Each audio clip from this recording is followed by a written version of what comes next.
Guys and gals, thank you for tuning in. This is the Property Management Show. Today we're going to dive into growth, but not, again, like the latest series of episodes was really about digesting growth, identifying the problems. Like growing, as my guest says, growing is easy, but really putting the framework around growth and actually having a successful, profitable business with happy people, that is really challenging, and it all starts from the leadership position. So we're going to talk about, this is going to be mutual mentorship session, really, mutual coaching session between my guest and I, and I, as an a CEO of 4.5, a company with 32 people, I'm going through this similar problems myself. So my guest and I are going to coach each other, and hopefully a lot of these lessons will apply to you and your businesses, and you'll take a lot out of it. I certainly will. So let me introduce my guest. He's already been on this show, and this gentleman almost deserves, like, he's at the level where introductions are almost not necessary, right? So I think 50% of you listening out there, maybe 70% of you listening out there already know who he is. He's so prominent. But his name is Steve Rozenberg. He's the CEO. He's a co-founder of Empire Industries. He's a commercial pilot who flies for United.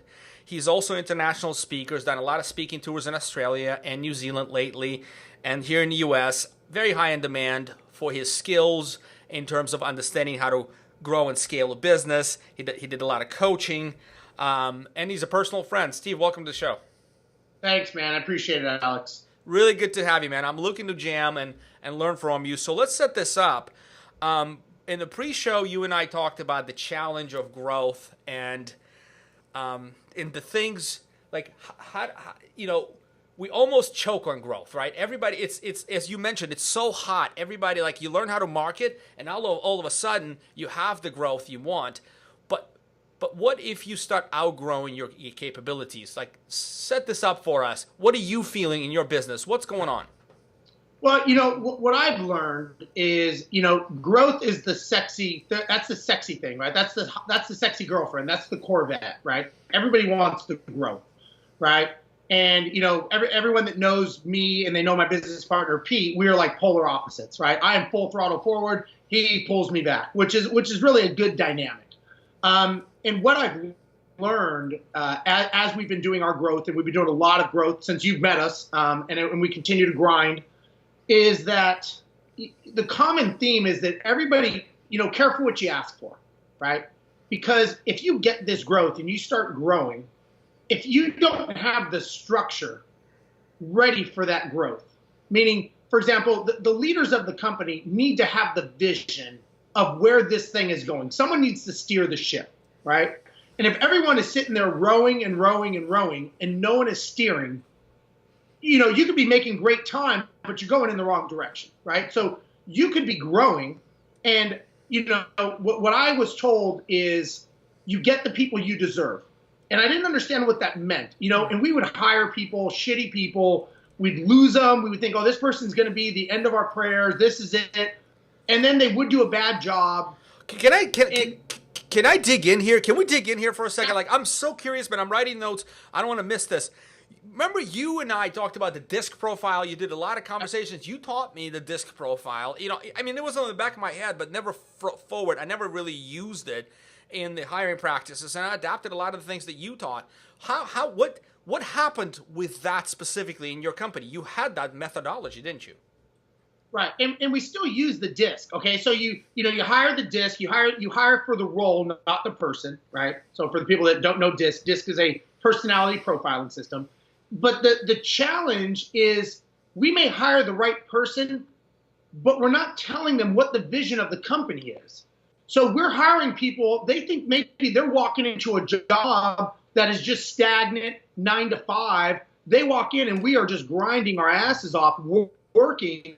Everyone is just plugging forward, and they're kind of like, this isn't what I signed up for. And it's like, well, we told you we were a growing company. It's like, yeah, but not like this.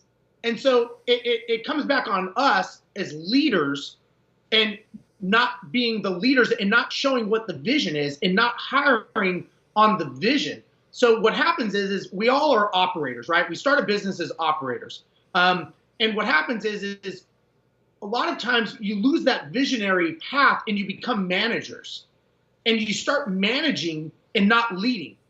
And you get so caught, which you have to do, right? You have to manage people, you have to manage systems, and you get so caught up in being a manager, you almost work yourself back into having a job. And you're not leading them anymore. So you hire the right people, you hire the right disc profile. But what happens is as you start getting into the groove and you're in the heat of battle, now, sometimes people get heroitis where they push people out of the way and they go, I'll just do it myself because you can't do it because you're not believing in the vision or the culture or the core values. And we realize that. We're like, we don't even know what our core values are. How do we expect anyone else to? So we're sitting there saying these people, the team members, are supposed to be the ones that are going to carry us to the promised land because we're the leaders, but we're not really leading anyone. We're just managing. So Steve, how do you hire for performance? How do you hire for fit with the purpose? And that's let me preface this real quick. I've identified three. So like for the last, you and I both, I know you're a voracious reader and you listen to podcasts, you self-educate consistently and grow because, as CEOs, our roles change as we grow and we have more and more responsibilities and we look out for more and more people's well-being and their futures and whatnot. So I've distilled down business success to three key principles. One of them is aligning team behind a purpose. And that is in itself, that's a leadership job, right? Then second, knowing your numbers. And third, enabling a culture of experimentation. In other words, being okay with people to fail and actually empower that, but learn from it and learn how to recover. So put systems in place that are never stagnant, right? Continuously experiment. And so those are the three things. But the first one is purpose. We've been lucky to actually have people that align with our purpose and growth because a lot of them are essentially hungry. We're somehow be able to understand hunger in the interview process and hire for that. How do you suggest and so we got lucky because marketing is sexy, as you said, right? Marketing firm, everybody wants to work for a marketing firm, right? So we're kind of lucky there. But property management, not as sexy in a lot of ways. You can position it as sexy, but that takes work. So how do you recommend people who are listening who don't want to make the same mistake, how do they hire beyond the disc profile? How do you hire for purpose? Well, I think what you have to do is you have to have a compelling story of what your company's doing. What does your company stand for? If I just walked in to hire and I was going for a job and they said, yeah, that's your desk. You're going to sit there from 9 to 5. You're going to get yelled at every day. It's going to suck. You're probably going to not like it. You probably won't even be here that long.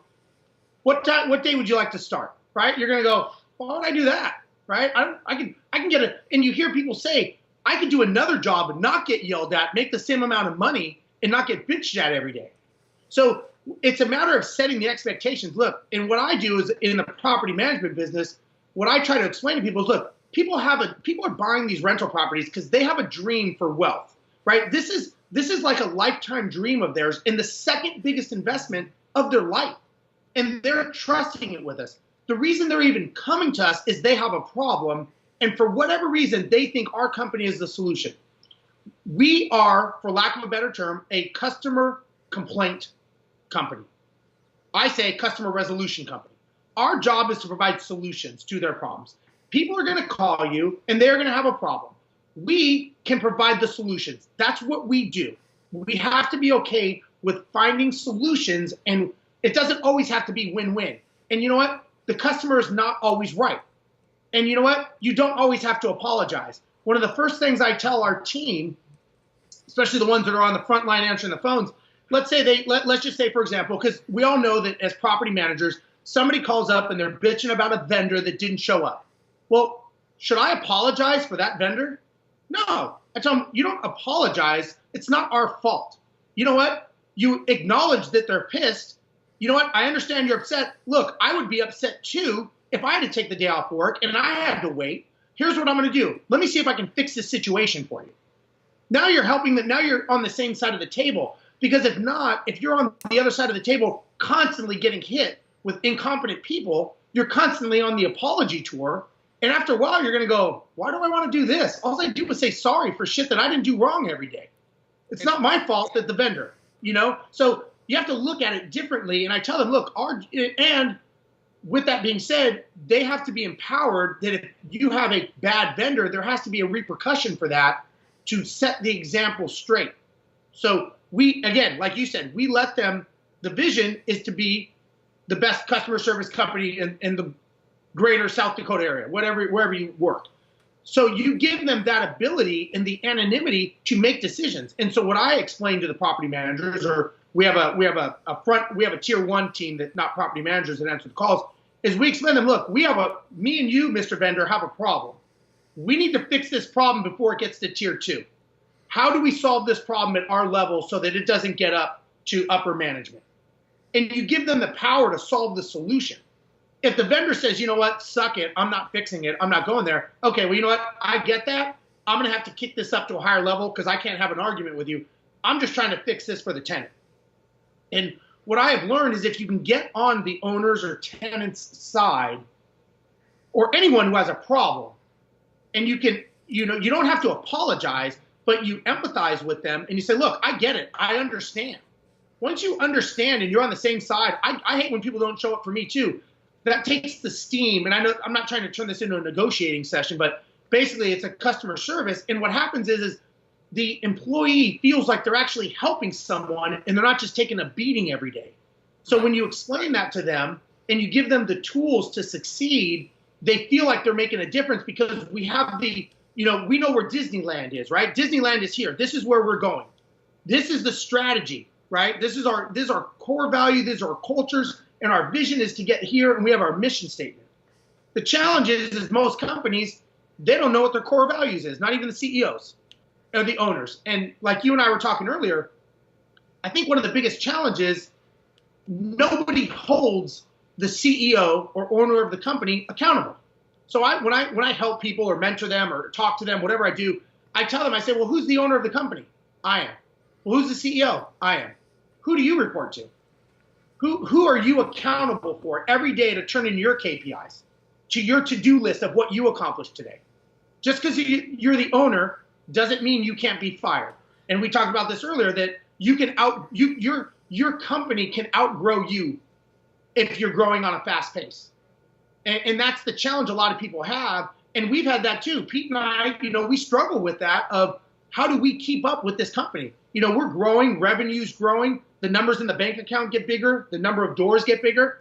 Well, so do the number of challenges, right? We're going in multiple cities. We're doing things we've never done. We have to keep on the front end of our learning curve because the company is neck and neck outpacing us. And, it's not going to slow down or stop. It's either going to chew us up or it's just going to fire us, basically. Because, the thing is as CEOs and owners of the company, we have a responsibility to the people that we pay the paychecks for. And just because you're the owner doesn't mean that you can't or shouldn't be fired. If you're not holding up your end of the bargain, you should be fired. And you should be accountable for that. Our sponsor today is 4.5, my own company, and our brand new product, One Partner website platform. You see, the problem with websites is that once you have it built, there's really no changes being made until you're ready for a new one in 3 to 4 or 5 years down the line. So the website's not keeping up with your business. And if you are making changes on your website, you are left guessing on how those changes will improve the performance of the website, right? So One Partner solves that. We solve it in 3 ways. The website platform that we have focuses on leads, data, and data-driven decisions. Let me explain. First and foremost, the website is designed with your perfect customer experience in mind first. It's all about them. Professional copy, larger text, easy, clean layout, super fast loading, videos, explainer videos throughout the website, lead magnets like ebook download, and rental analysis. Implemented throughout the website where they make sense. We also help you with a 3-tier pricing plan. We have a framework that will help you and will consult you on putting together the pricing plan to baffle your competition and play in different price spectrums for your customers and create an upsell opportunity within your company. Definitely going to lead your local market if you are able to introduce that. And so all of that means little if we don't have if the website does not rank. Well, 4.5 uses the last 6 years of our experience to implement SEO best practices throughout the website, inside the website, outside the website, connect all your digital channels, all your social media channels, and have that sort of a presentation of who you are as a brand, consistent, clean, and very, very easy for your customers to understand. Now, the second element here is the business performance dashboard. It's the data. There's so much of it out there. Who cares, right? I can't dig into Google Analytics and try to understand what does, what is my bounce rate and how is that relevant to my website SEO? Well, so what we've done is we distilled all that information coming from 10 other sources, including your CRM, your reputation channels, your Google Analytics, and so on, into a simple dashboard that answers 3 questions. Where my leads are coming from? How much does it cost me per lead from all these different lead sources? And it has a trigger built in on where and when to double down. You see, our team uses this information to study the performance of your website every 90 days. And we get on the phone with you and we'll figure out what to build next. Whether it's new landing pages, whether it's putting different videos in different places, whether it's essentially do a better job explaining the particular services you have. Whatever we find from the data and the opportunities to make the performance improvements, we pass them on to you on a continuous basis and we build those out. That is what One Partner Platform is all about. If you want to learn more, if you want to stand out from a competition, if you really want to move your business to the next level, do yourself a favor. Go to 4.5.com/OnePartner and see what we have. That's why I like the concept, Steve. That's why and some people criticized me for it, but that's why I like the concept of actually running the company with a board that keeps that the board does not do day to day, right? The board of directors are keeping the CEO accountable. That is like the entity that you feel responsibility to. And even if they don't understand every single KPI you report, they understand, they see the trends. They're smart people. You want to staff your board with smart people. And you got to give them some advisor shares. So you can't just ask people to do sheesh for you for free, right? Give them some advisor shares, or otherwise get them some kind of get them engaged and caring about the business, or they could be the investors. In our case, that's the investors in the company that sit on the board and their financial stake in the business. You have investors, don't you? Yeah. Well, we don't have investors in the company. Pete and I, we started on our own, but we have brought on someone on our board who is helping us scale it nationally through some growth methods. But every month we have a meeting with them. Yeah. And you know what? If our numbers are not on, we get our asses chewed. Right. And Pete's the CEO of the company, and he'll tell Pete, either be the CEO or step down, do your job, and it's we are accountable because we have a plan of where we're going to grow our company. And it's not like we can go, well, we're doing pretty good. We closed 50 doors this month. We're doing good. It's like, no, what's the goal? Are we hitting our numbers? Are we hitting revenue? Are we hitting profits? And I tell you what, man, we don't like going into that meeting when we know we had a shitty month, because we're going to get our ass kicked. But that keeps us on track, right? I mean, we're about to launch into 3 cities, and it's scary, right? 3 cities in one time. That's a little nervous. That's not anything we've ever done. The person who's advising us is like, what's going on? Where's the plan? It's not like we go, well, we'll get to it when we want to get to it. It's like, no, we have a plan. We have an agenda. Let's go. So it's so that's a good thing. This is where you can. It's lonely at the top. Even if you have a partner, you both are. Your vision is like a bird's eye, right? You're bird's eye, and if you're down there on the ground, elbowing everybody around, then you really wouldn't have the growth problem, because you wouldn't grow. But if you're bird's eye, right, you oversee the company and you're making big decisions, it's still bird's vision. You still need help from your team. So a lot of times the team contributes into planning for us. So I do individual interviews and I present it to the team, and then everybody sort of like pitches in. We have a plan, and then it goes to the board, right? And then the board, we have real discussions, right? Real discussions at a high level. and these people from different industries, they sort of bring in their experience, and that's kind of how we structure it. And I don't know very many property management companies that run that way, except yours. I didn't even know you guys have a sort of a board, and then do you recommend that structure, or do you feel this is maybe cutting your wings a little bit? Well, I think I don't know if it depends on people's goals, right? It goes back to what is the goal of the company? If the goal of the company is for us to sit in one city and grow, that may not be as necessary. For the exponential growth we are trying to do, then it's necessary. But what I will say, what every company should do, and we do this, and this may help you, is we created a leadership team. Okay, the leadership team is obviously consisted of leaders, right, from different departments that have a say in the company, right? And these are people that see the vision. So let's just say, like in our company, I think we have 26 employees or so. This is maybe, I think there's 5 of us, right? Marketing, Kevin from marketing. We've got director of ops, CFO, Pete, and myself. Every Tuesday at 7 a.m., we are there in the office for our leadership meeting. It goes for an hour and 30 minutes. It's very structured. First thing we talk about is the scorecard of the company. We have our KPIs that everyone has to contribute. We look at, and it's when you say bird's eye view, we say 30,000 foot view. And our KPIs are green or red, meaning are we on track to the goal of where we're trying to go, right? How many doors do we want to lose? Let's say we only want to lose 1 a week, right? Well, if it's more than 1 a week, it's red. Can you share, Steve, I'm sorry, please keep the track of where you're going in mind. Just for the audience sake and for my own sake, can you give me some of the key metrics that you actually, so we're just implementing the scorecard system. This is like as timely as it gets, so I'm super curious, and I'm sorry to interrupt, but what are some of the key metrics that you're tracking? You don't have to tell me everything, but some of the key things you're tracking in the scorecard on that leadership meeting, because we have the same, but we're just developing the scorecard, so... Well, first, let me say you want to keep them somewhere between 7 and 10 metrics. You don't want them more than that, okay? So all the company metrics are going to funnel up into that. So let me just say, the property management side, they've got a whole shitload of metrics. I don't care about all those. It's the things that I really want to know about. How much revenue have we collected? We're talking business metrics, right? Yeah. We're talking upper level stuff, right? I want to know how many doors have we gained? How many doors have we lost? I want to know how many leads, so the way we classify leads that come in, we classify them as total inbounds, and then those inbounds are broken up into leads or opportunities, okay?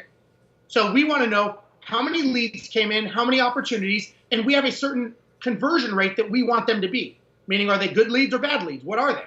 And what is the time, I'm just furiously writing stuff down. What is the timeline for the scorecard?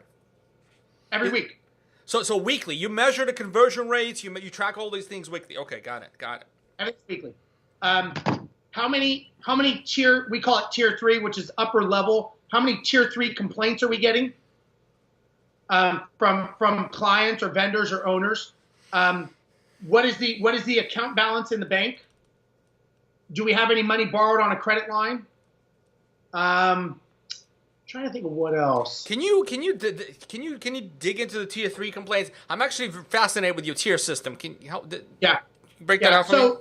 So recently we've done a lot of work with outsourcing our teams. Okay, and we've been outsourcing them to another country, and it's been super amazingly successful. Let's just say, so successful that we have about 16 employees in Mexico that work directly for us. Okay, amazing employees. They actually work for us.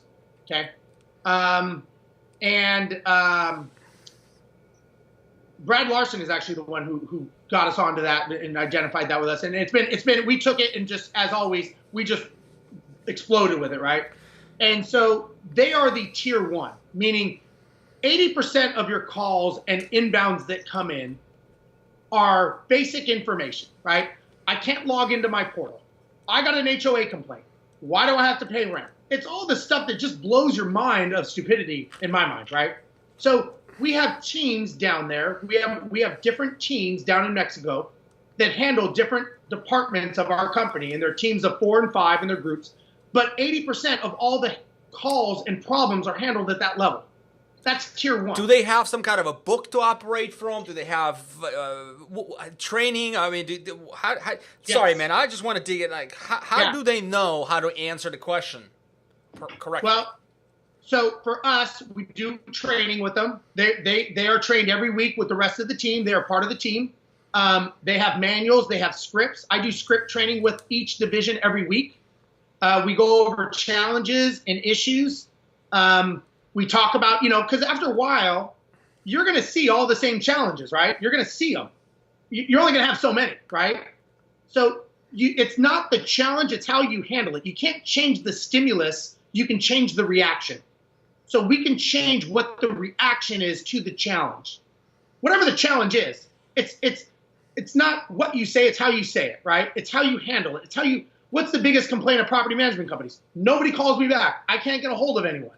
It's because they're freaking. So here's the biggest challenge we had is as a property management company. I don't want to dig too deep into this, but basically everybody has their profit margin that they're good and bad at. Well, the thing is at a certain point, you make profit with a property manager. Normally that's somewhere between $150 to $190, correct? Give or take. Okay. All right. At that $150 to $190 where you're actually making the profit, that is where the property manager is the most stressed. They're not getting back to people because they're running around. Their phones are ringing nonstop. They're the most unproductive between $150 to $190. But that's where you're making your money. It's a polar opposite. And then what happens? We all know that what happens is the property manager gets stressed and then they threaten to leave. And now you're like, well, hold on, let me change everything around. And now you're basically held hostage to a property manager because they're threatening to leave. Because they hold the secrets to $190 doors. And you're going, well, shit, if they leave, I got to hire someone. I got to teach them all the secrets. It's going to be a 3-month training, 3 months to get them up to speed. I'm 6 months behind the curve. And you're going to have seepage, too. You're going to have seepage. People are going to leave. Not everybody, but you're going to lose 10%. Here's the thing. This is what we learned. Do you really think they quit on that day, or did they quit 3 months ago and you were just a bad leader and didn't notice it? They really quit a long time ago, so they're doing a shitty job. So now when you're coasting. I mean, that's what I call coasters, man. I do not tolerate coasters in my company. It's a big topic every meeting. I stress you do your best work or you go elsewhere and I'll help you get a job somewhere else. Don't let it turn into a nasty situation. We're not keeping coasters on board. We're just not. Absolutely. So, and what happens is I remember, I forget who it was. Somebody one time from a big company said, every time I lose a property manager, I know that I'm going to write a check for $3,000 no matter what. He said, the longer I wait, the bigger the check. Because more problems are going to be discovered, little Easter eggs as you're going through with upset owners, so-and-so's not calling me back, all that stuff, right? So anyways, what we realize is by taking off the pressure of these BS calls, you systemize 80%, you humanize 20%. That's your tier 1. That's where you're coming back to the tier 1. I thought you went on a tangent over there. Yep. But you're all right, just for the audience, Steve actually has a plan, man. We're going to go back and actually take it all the way back to the leadership team, which we started the discussion. I'm keeping that in mind. But now we'll dig in. This is going to be great, man. When we write this up, it's going to be an operation manual for growing companies, bro. Let's do this. All right. So now it boils back to tier 1, not tier 3. Tier 1. So basically your solution is, let's take the stress out. Let's give them more a strategic role, and a tactical goes to my tier 1 team. Right. And here's the thing. When I have a team, that property manager is no longer holding all the secrets. So if they want to leave, it's not going to be that harsh because it's spread out with tier 1. So that's how we handle it. Everyone can handle it differently. That's just our business makeup, and it's been working very, very well. Can I poke a couple holes? Because we actually restructured according to Ben White's book and Adam Hooley's, the first one. We're in the squads. We do have a team approach. We have a squad executive who's strategic, and we're still working through it. It's fucking, man, it's been a year. We've been transitioning. It takes a while, right? I mean, it's maddening. But the challenges we're facing, people feel like, oh, I'm speaking to a lot of different people. Who's actually in charge of my account? Do you get that? It's funny you say that because a lot of people have the perception that, oh, I want the single point of contact. And we were that way too. We're like, oh, we like the personal touch. We like that. But here's the thing. The reality of today's society is that people do not stick around in jobs. So now you are putting yourself in a vulnerable position as a CEO and leader of the company by allowing yourself to basically get pigeonholed. Well, and there's also a progression, right? There's also progression for employees to grow. Like, if you only have one property manager and there's an assistant, there'll never be a problem. Like, there's no way. But when you have a structure, right? So, but the question is, like, how did we solve this? And this is maybe you and I need to think out of the box here. Let me go back to this. This is what we found out. And we're, I'm coached by a business coach, and we run this by our coach, and we talk about it. He goes, let me ask you this. He goes, if you have a problem with AT&T and you called AT&T, would you want to talk to the same person you talked to, or do you just want your problem fixed? Like, I just want my problem fixed. He goes, if you go to the car dealership and you want your oil changed, would you care that guy's changing your oil and that guy's changing your tires? No. He goes, that's called big business. The problem is most property management companies are thinking small business and they're small-minded. He goes, and that is not a scalable model. He goes, you will price yourself out of the market. I agree and disagree with you on this one. Look, I'm with you, because we were like, well, I don't know. And here's the thing. At the end of the day, as a property management company, I own rental properties, right? I would much rather say I've had my property for 10 years. I've never talked to my property manager once. I just get a check every month. They are the best ever. They don't want to talk to us. They don't want to call us. It's the new way. They're too busy. They're going, shit, I don't want to talk to you. Well, today I'm going to take my pen out and I'm going to write a couple things, and I'll call you back in 10 minutes to let you know what I'm doing on my coffee break. They're going to be like, don't bother me. Is there a problem? No. So my whole point is they just want the problem solved. They just want their property rented. They want it streamlined. Your phone rings, and we both service business operators, right? I operate multi-million-dollar service business, you as well. Our phone rings for two reasons: leads and problems. That's right.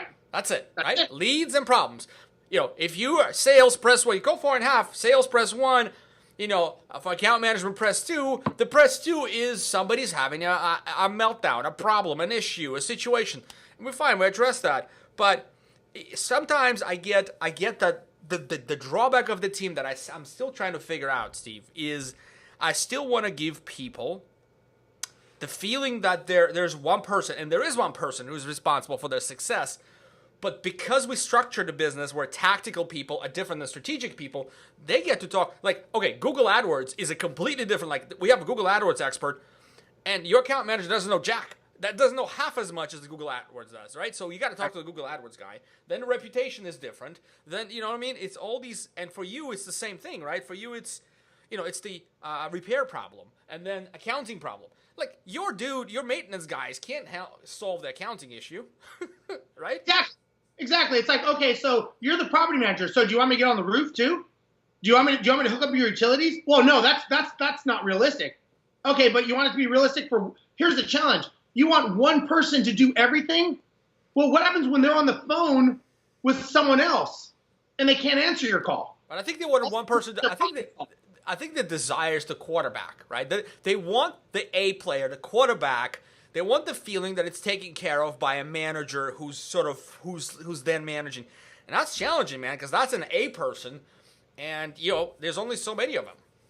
But here's the thing. If I told you, hey, Alex, when you call, we have a whole team that's dedicated just to handle maintenance. They deal with the vendors. They dispatch. They follow up. We use Ray Hespin. We do everything. They are on the spot. That is all they do all day long, is make sure maintenance is taken care of. Or we can get a property manager that she may be busy, she may be putting out fires, she may be walking properties. I don't know where she's going to be today. What would you rather have? I'm 100% with you, but what you and I want is great, and we both understand because we now have faced the operational challenges and now know better than the Google AdWords person, in my end, will solve your Google AdWords problem, not the reputation gal, right? She's all about reviews. So, but in the consumer's mind, both you and I got to agree with this, in the consumer's mind. So I think the one way to address it, I'm just coming up with this as we talk, is to communicate, in other words, have a cadence of communication and do video introductions to team members on newsletters. I think that will alleviate some. We haven't done that well, but you know what it is, Alex? I think more importantly, it's a fundamental setting the expectation in the beginning of how you operate. It's just letting them know, look, this is how we operate. Right? And if you set the client up and let them know, look, this is what we do, they're like, I don't have a you could sell it both ways, right? That's sales and marketing. That's showing your product. I could go, man, Alex, I thought everything was done on Yellow Pages. What is this internet? And you're like, oh, nobody uses Yellow Pages. This is the best way. And I'm like, okay, if that's how you do it, that's how we do it. Okay, see, you're sold on that concept because you believe in it. And you go, look, you don't believe me? Look at my 392 Google reviews I have. I can't be that shitty. People must like what we do. We offer a good product. Right. So it's people forget between the sales, between the customer acquisition and integration and onboarding and the problem, it could be 18 months span. They're not going to retain any of that. Exactly. I've been sending people mugs. Like, I've got this thing here. Hold on. Like, if you're on video, like, I've been trying to do things like, here's your account manager. Here's your team. It's Jenny and Teresa. Oh, and by the way, just for you to use the cup, I'm gonna call it Boss. So maybe you put it on your desk, and it kind of worked, but I really couldn't measure, so we stopped. But maybe we should do that. Anyway, let's try to get that concept. Yeah. So the tiers. So we have that, and then the property managers are tier 2. So, here's the thing. The property managers are now, it's like the funnel approach. They're not taking 100 calls a day and only 3 of them are important, and those 3 get washed out because they're dealing with stupid things. They're taking the 3 calls that are important that maybe could get us sued or lose an owner or something like that. So we're basically putting the right people in the right seat and having the right people do the right job, right? I don't want a property manager that I'm paying X dollars a year to do something that I could pay someone to do this much a year, and it's data entry. That is not smart business. That is not fiduciarily smart, in my opinion. Right. And it's a matter of putting the right people in the right seat.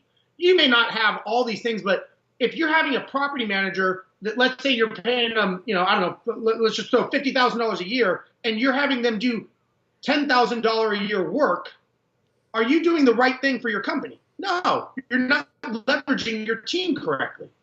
I think tiers work, right? Oh, absolutely. So, my next question, of course, in the audience, I bet, like, they're itching right now. Like, I'm itching. How do you filter? How do you get the calls in the right tiers? You got to have systems. You got to have procedures. Pete, man. Pete is the checklist king. We created our own checklist, and God bless Kevin Knight. Kevin Knight started us on that, and Pete took it and just. We've probably spent, I'm going to say, $70,000 in checklist creations just for us.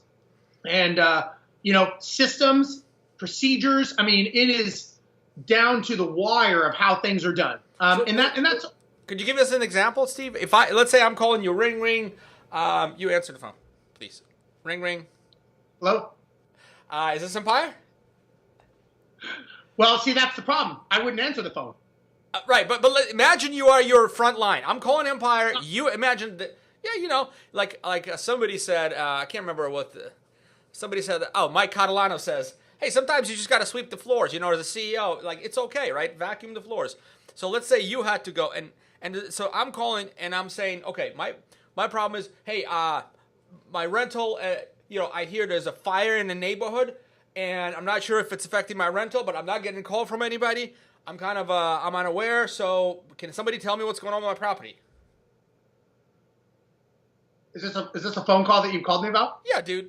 How do you direct it? Like, how does your frontline team decides where to send it to? Well, is this something, the first question would be, I mean, to me, the common sense would be, is this something they can handle? Their job is to handle as much as they can at the tier 1 level. Oh, so they get, okay, I get it. I didn't understand that before. So they get tier 1 by default gets all the calls. Yes. Okay. And then it escalates. Yeah. My whole point is if you called, it would say, are you a new client? Are you an owner? Are you a tenant? There's a phone tree. Right. And that goes to the different teams on the tiers. But it all starts at tier 1.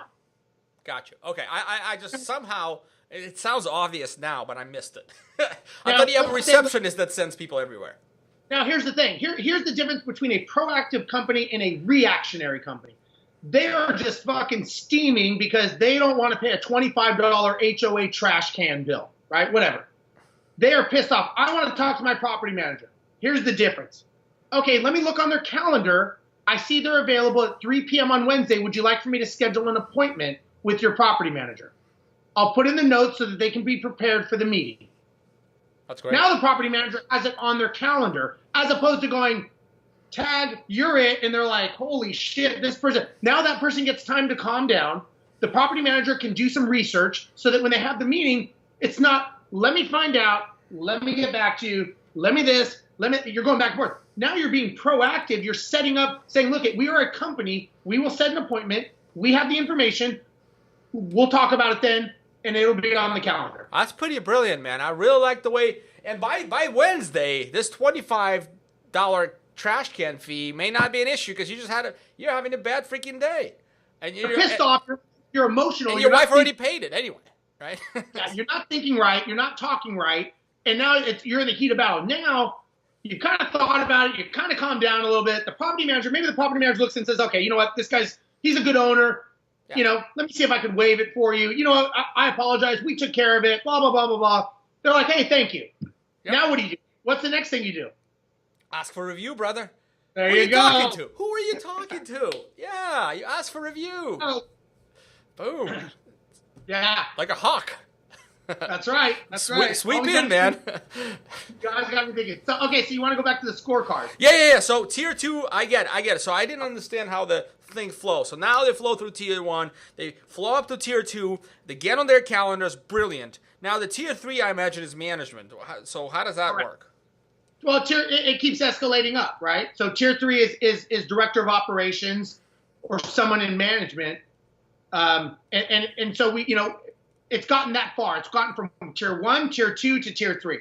So, we want to know how many are we getting, and are we getting a trend? If we're seeing a trend, then we go, okay, so let's say we're in this meeting, our leadership meeting, and we see like 2 weeks in a row, this is red, meaning it's not acceptable.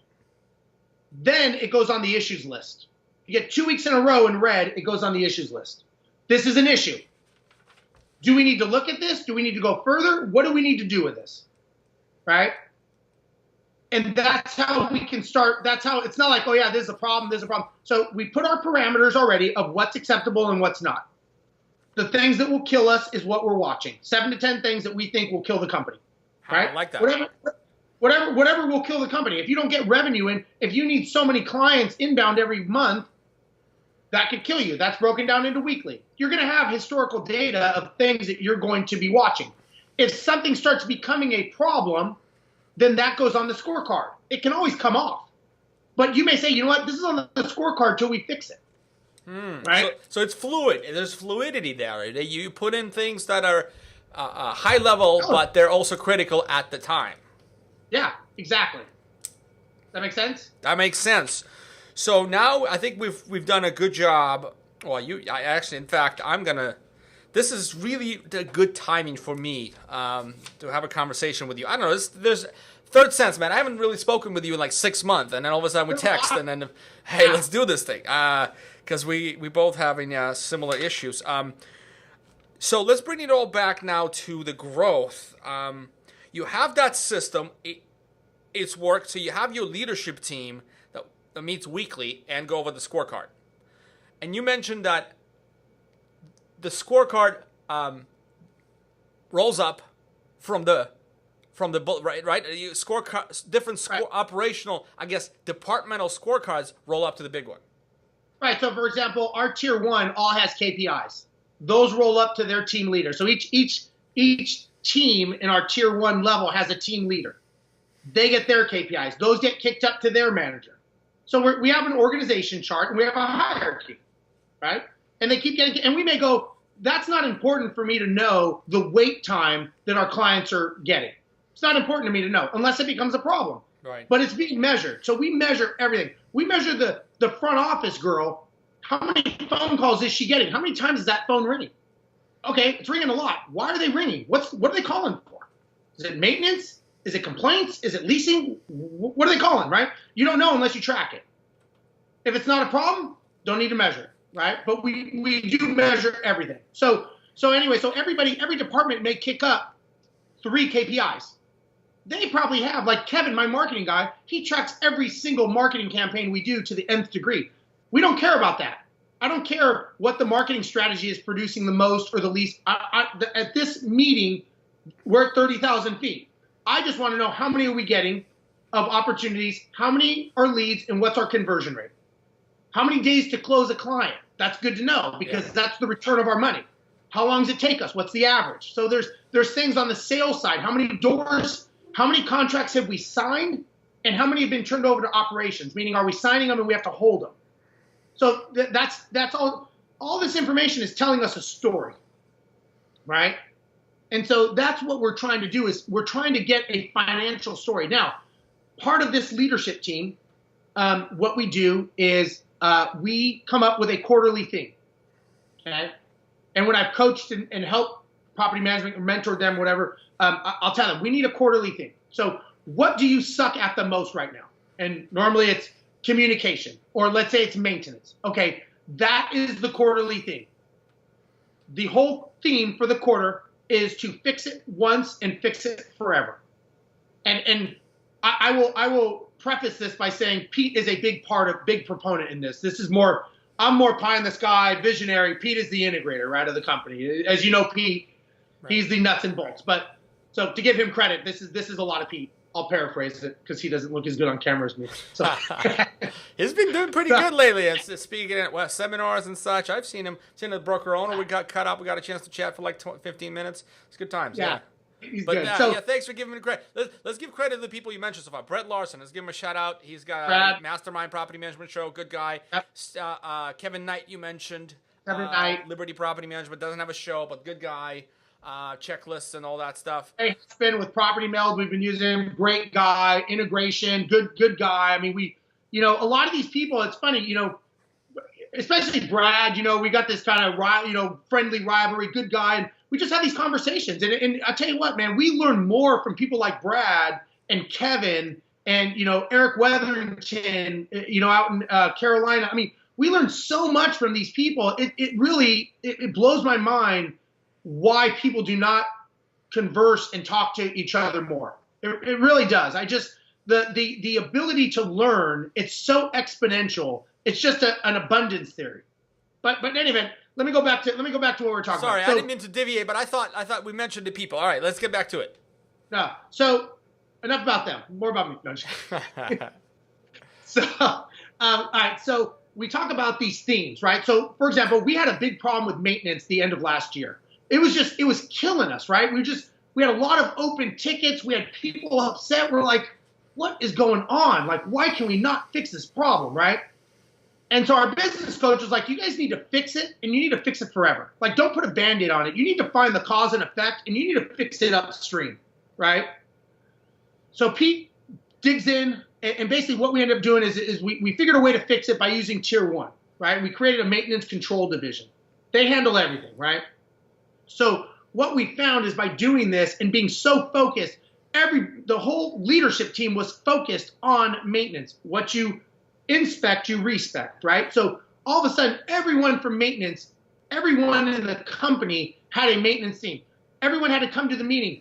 3 things that you can do to increase maintenance. How do we decrease customer complaints on maintenance? How do we increase turn time? You know what I mean? And all of a sudden, when you get the whole company working on that theme, the problem went away. I like that idea, quarterly theme. Yeah. Hey, what is the quarterly theme? I asked you, but I forgot. I'm so sorry. I asked you, and you told me what that is. We had a good connection on that. But what is your quarterly theme now? Efficiency. Efficiency. No, I don't remember. Actually, I don't remember that one. So efficiency is our quarterly theme. We want to be more efficient. Next will probably be, once we can deliver an efficient product, then it would be communication. Because I feel that once we can deliver that product, we want to make sure that we're communicating that with them, right? So there's different themes that you have as we're going down the thing. And everybody has challenges, right? The problem is you have so much going on, you don't have enough time to put all your eyes on it. So what we try to do is say, okay, everyone's eyes is on this problem. We're ripping the Band-Aid off, pulling off the covers and going, we all got to work on this. This is not an operations problem. This is not a maintenance problem. This is a company problem. And we all need to fix this because we have our core values. And it all just aligns with it. But when the leadership team, so what we do is the leadership team, we may each have, we call them every 90 days, quarter, right? Because your brain works best in 90-day increments is what they found. So these are 90-day, we call them 90-day rocks, okay? So the 90-day rocks are where you have projects towards the goal. And so we have individual projects that we're doing, and then we have company projects that we're doing that maybe we're collaborating with other members of the team. And every week, are you on track or off track? That's all we need to know. If you're off track 2 weeks in a row, guess where it goes? The issues list. Issues list, okay. So you're kind of, and all it's doing is you're putting accountability where the whole, it's not just Pete and I trying to figure out what are we going to do? How are we going to fix this maintenance problem? Now we got 5 other very smart people collaborating, believing in the vision, in the culture, in the core, helping. And you'd be amazed. Go ahead. Well, what I was going to say is when you talk about collaboration, so just to give you a quick sidebar, you'd be amazed at what your team members think of and know. And a perfect example of that, I found out that, so Southwest Airlines, right? Bags fly free. Do you know who thought of that idea? Yeah, I know that it's publicized, and if you read it, it's quoted in many business books. The team came up with that idea, like the bag guy who was putting the bags on the plane, right? I think it was actually a maintenance technician. Our maintenance technician. Because why don't we just let the bags fly free? And they were like, not only do we do that, let's publicize it. And you know what I mean? So my whole point is the ideas don't always come from the top. And just because you're in charge doesn't mean that you can't take information from everyone around you. And I think people have egos and pride, and they think, I'm the owner, I need to shoulder all this. But I don't think that's true. And I don't think that it's kind of like pushing a string, right? You're not going to get very far pushing a string. If you lead, a leader pulls the string, right? And I think that's the biggest problem. What we kind of got into in the beginning is I think people learn, they grow a company and they become managers and they don't focus on being a leader. And a leader asks questions, doesn't tell. You got to ask more questions, right? Because look, I can say, you know what? I'm the owner of the company. You do what I say, right? That's only going to go so far, right? After a while, they're going to go, you know what? I don't need this. They can the thing is, it's free country. They can get a job elsewhere. This is borderline abuse. Understandably. I want before, like, this is a really, really juicy piece of content you and I just created. I think this is a great coaching device. Like, I don't want to go too far in any other direction, to be honest with you, because this is a great way for anyone who's growing right now. Implement the scorecard system, leadership team, tier 1, tier 2, like that. First of all, scope it out. How long did it take you to implement this so people don't feel bad if it doesn't happen in 1 week? Because I've been trying this for 9 months. I'm into it, man. We started this in November. November, December, January, February. So you were what, 5 months into it? Yeah. Okay. That's pretty good. But you have a business coach who keeps you accountable, right? Who just kind of helps you. Yeah, okay. And this is opposite of our business coach. This is, you know what I mean? But that's the level of involvement and commitment we have to this thing that, you know, and look, it's hard, man. You know, we have knockdown, drag out, you know, Pete and I, we're like brothers, man, but we get into it, you know, and we're all doing it for the good of the company. It's not an ego thing, but it's like what he feels is best for the company and what I feel is best for the company sometimes conflict. And that's fine. There is nothing wrong with that, as long as, you know what, at the end of the day, we have to come to some agreement. We put it aside and we move on, you know, because it's all for the growth. And look, when you're growing, it is stressful. And it can be a very scary time because here's the thing that people don't think about. Let's say you grow for the companies that have a BDM. Let's say you pay whatever you pay a BDM, you pay them a percentage of revenue of the door that it brings in. And you know, they get paid that month, right? So technically, you are not going to get the revenue from that property. You with me? Because it's rented out, and I got to pay the BDM. So it could be it takes 2 or 3 months. I got you. Yeah, I got you. That's where I'm going with it. And whatever the number is, we know our number. I don't know what everyone else's number is. Average, I believe, is somewhere between 4 to 6 months to actually start getting the return on a door. Depends on how you're marketing right. and all that. That's about right. Yeah. A lot of people don't know their numbers, so they may not know, but it's normally between 4 to 6 months. Ours is about 6 months. That's still very good, by the way. If you get payback in 6 months or less, if you pay your acquisition cost in 6 months or less, that's a freaking great situation to be in for recurring revenue business if your retention is decent. Right. So what people don't realize, though, and again, careful what you ask for. You start closing doors. You know, we've had months where we closed 62 doors. That's a big check you're cutting. That's a company in itself. Yeah, but think about it. Think of how much of a paycheck we're cutting out to the BDMs. Right. We're not seeing that revenue for 6 months. Now we have another month where we close 40 doors. All of a sudden, you get into a cash gap situation. Yep.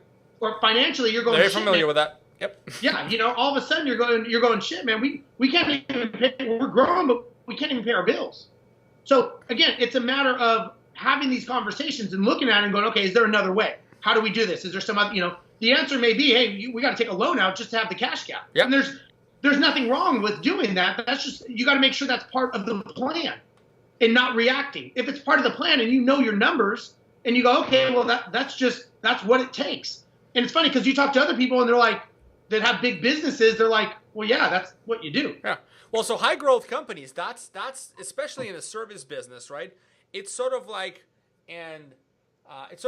stair like a steps, right? So you always have to staff up and pay your salespeople to get to the next level. And you're right.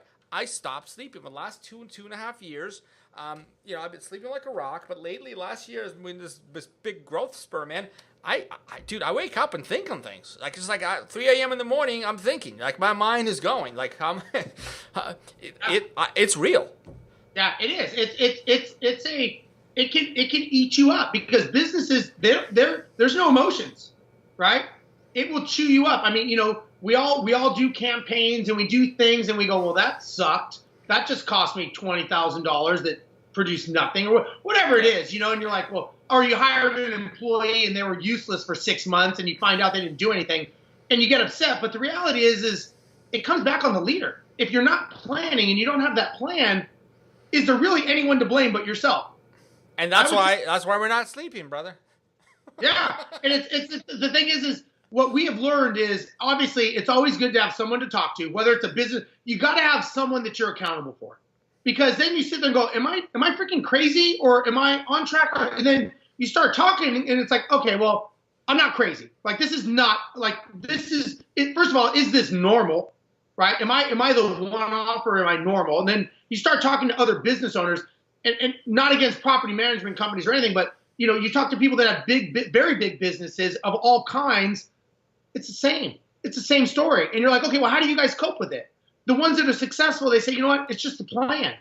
You got it. And our biggest challenge that we have, I'll tell you, is we have our plan, we have our organization chart, but sometimes if an opportunity pops up, we may go for that opportunity. And our business coach always asks us, is that part of the plan? If it's not part of the plan, you either change the plan or you don't do it. Even if an opportunity is going to make us $100,000, is it taking our eye off the prize of what the plan and the vision of the company is? And look, as you know, we all get opportunities. I get opportunities to speak around the country, but he's always saying, is that part of the plan? Is this aligned with what you're doing? If it's not, sometimes saying no is better. I hate saying no because I'm speaking, but, you know. Yeah, I got you, and we've been very lucky. I've been very, very disciplined with sticking to our plan. But there's a lot of temptations, and we call it squirrel, or you call it opportunity, you call it whatever. There's temptation out there to make good money. I can consult, you know, and I tried that, and I realized how much time. I realized if I do more than, because a few client engagements a month keep me sharp, keep me like inside the real, like what you and I doing right now, it keeps me inside what's going on. Any more than that, and what happens is I'm costing my company opportunity. Absolutely. Yeah, you're absolutely. You know, case in point, when I went to Australia and I spoke to Australia, great people. I love going over there. I mean, they're just, you know, the property management, and you've been there, you know, just good people. And a lot of people had me coach and mentor them. And, you know, it's great. I got a lot of them now. And now, you know, I mean, and I'm helping them and I'm, you know, fulfilling them and everything. And I love doing it. But again, you got to make sure, does it align with the goal? And if it does, If it doesn't, you got to you have to fit it into the goal, or you got to say, you know what, this doesn't. At some point you got to say, you know what, I'd love to help you, but I just can't right now because I'm full. But as soon as this is done, and we could go, down the road possibly, but right now I cannot. And there's nothing wrong with saying no. And let's finish on this note right here, man. This is there's nothing wrong. In fact, I think it takes mental toughness to say no to juicy opportunities that are not aligned with your direction and your purpose. Real quick, I'll tell you a story. So I was at a conference a couple months ago. Darren Hardy was there speaking. I don't know if you've ever heard of him. Very familiar with him. Yep, I've seen his stuff and get his emails. And he's got the Success Life magazine or some successful something. Yep. And he's obviously a very successful. Compound Effect was an amazing book. But when he spoke, he said he interviewed some of the most successful people in the world, the Richard Bransons, the Trumps, all the people that were very, very successful, wealthy. And he was trying to figure out, he said, what is it that you guys do? He goes, I work way harder than you. I work my ass off. You guys don't even seem like you're working as hard as me.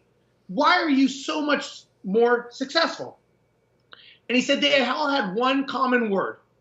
They say no more than they say yes. And he said that was the common theme, is that they were he said he would have a meeting with Tony Robbins and it was like, you have 12 minutes, go. And it was literally they protect their time that much. And I thought that was very interesting that was the common theme with all successful people. Ooh, I think I'm finding something really, really unique from this conversation. And I think people because look, when you're just starting, really nobody cares. You got to ask. You ask your clients, you ask somebody to lend you money, all those things, right? And then you get certain level of success. And I think people who don't go any further are the ones who keep saying yes to things and basically moving, and their teams can't catch them. Like, they're everywhere. They're just boom, boom, yes, this. Yeah, we're going to do real estate. Oh, yeah, we're going to do maintenance. Oh, Steve Rozenberg does tier system. All right, guys, on it, tier system tomorrow. Tomorrow, we're going to tier. We're going to Mexico. Yeah, and then boom, boom, this, that. And I think that is the big challenge. But if you discipline and no is... Yeah, there's an eloquent way to say no. And I'll tell you, when it comes to dynamics, Pete, the people that know Pete and myself, like, I'll come back and he'll say, like, you'll come back with 10 ideas. 9 of them will be shitty, but 1 of them will be the moneymaker. And my idea, and I bring them to Pete, and I'm like, what about this? What about this? And he's like, no, sucks, horrible, hate it. That's the one. That's the one we're doing. And I'm like, let's do it tomorrow. And he's like, third quarter. I'm like, third quarter, man, come on, like tomorrow. And he's like, third quarter. He's like, it's not in the plan. So I love that I have him because, we joke. If I was running the company just myself, we'd have 10,000 doors and it would be chaos. If it was him, he'd have 5 and no one would talk to anyone, but they would be perfectly run. He'd probably make the same amount of money, though. Yeah, they would. They probably would. Very true. But it's one of those things that, and the one thing before we go, I'll tell you, one of our main mentors, Brad Sugars, he always says B times do equals have, right? And what it is if you want to have something, you have to become that person, you have to do it, and then you have it. The biggest challenge that he explained to me was that most people forget about the becoming, and they just do. And they say, I will work as hard as I have to work to have that. I will 25 hours a day if that's what it takes, right? As entrepreneurs, we will all grind whatever it takes. But the problem is they don't become the new person. And it's kind of like what got you here doesn't get you there. So what got all of us to this level of company is not going to get us to the next level. What got us to a $5 million company is not going to get us to a $50 million company if we don't change who we are. And so he's saying, like, you have to read different books. You have to hang around with different people. You have to go to different networking events. You have to change your friends. You have to become a different person because who you are got you here, but that's not going to get you there. And that really sat with me a lot, learning that. That was real important. That is really true. So upskilling yourself and upskilling your team, if you want to retain them, a lot of times, people don't operate with the same intensity as the company progresses and grows. There's different sets of responsibility. And I've had to part ways with my dear, dear friends who have been with me, became dear friends, who've been with me from the beginning, they're just not, like, their mind is a little bit different. Once we put structure there, they're great operators on, like, in chaos. They controlled chaos. But once it's controlled and processized and operationalized, they don't feel, it's the wrong fit. So there's nothing wrong with that. And no. that's I've talked to a lot of people about that because we've had the same thing. The people you start with are not the ones you end with, And Pete and I have had the discussion that we know that probably at the end of the day, when this thing's, as big as we want to go and national and stuff, it's probably just going to be Pete and I. And we hope we have all the teams, but we can't guarantee that. We can't guarantee everyone is willing to do the conventions and do the learnings. I can't force people to get educated. But, if the team I have is running a $5 million company and I expect them to run a $100 million company, but they're not doing anything different, how are they going to learn that? How are they? That's something you have to become a $100 million CEO. Because a $5 million CEO is not a $100 million. They think different, right? And it's a mindset difference. And that's the challenge is we're all on this quest. Look, we're all on a journey, right? We're all going somewhere. Some of us are going forward, some backwards, but we're all going somewhere. We're not staying the same. And it's the constant consistency of what we all do on a daily basis. It's our actions that are going to dictate where we go. And, it's that there's no, look, we all know there's nothing exciting about doing this every day. About, some days you just get kicked in the face and you don't want to get out of bed, right? You just don't want to answer the phone because it's a problem. We all have that. It's what you do when you hit that wall, and do you get up and do you keep going after you get kicked in the face? And the entrepreneurs, all of us out there know that it just sucks getting kicked in the face every day, right? But that's what we do, right? There's nothing sexy about it. Right. Oh, it looks no, I would disagree. It looks glamorous. We wear nice sports coats. We get up on the stage. We get invited to speak. And I had the same meeting yesterday. We had an all company meeting, and I explained to my team. So we're gonna finish with this, man. I played a hustler game. You know what I did, Steve? You'd like this. I've calculated the success probability, the probability of us 4.5 being here 6 years from the founding day, so what I've done is like 8 out of 10 businesses fail within the first 3 years. Then 50% of businesses make it to 5 years, and then another 7 out of 10 VC-backed businesses fail after the first 5 years. And so basically, I had 32 tennis balls, and I marked 2 of them with W's, like a win, right? And I put total 32, and the other tennis balls, and I put them in a sack. And I'm like, who's a hustler here?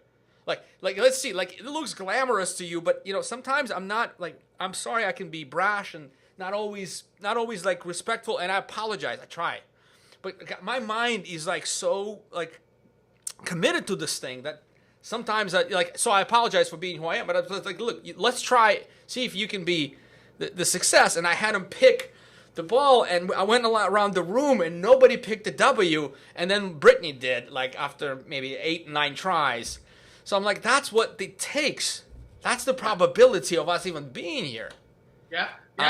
It's so true, man. And things are out of our control. Shit just happens, right? Shit happens to us that we didn't cause, but we have to clean up the mess. It's just life, Well, let's end on this. Steve, tell people, now that you're not really speaking, no, you are speaking, for the right fee, right? For the right fee. Hey, yeah, you get somebody like you, you can change people's lives, right? So if people want to inquire about your speaking opportunity or coaching, where would they go? They can go to our website, EmpireIndustriesLLC.com. They can email me directly, Steve at EmpireIndustriesLLC.com.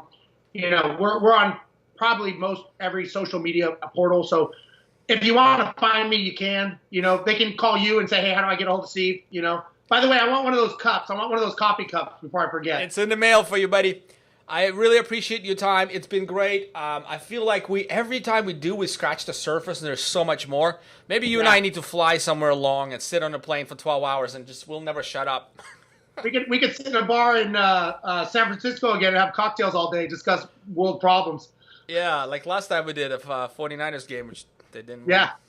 Anyway, man, it's been a real pleasure and privilege, and thank you for your time, and we'll catch you again. All right, thanks, guys. Appreciate it. Be well.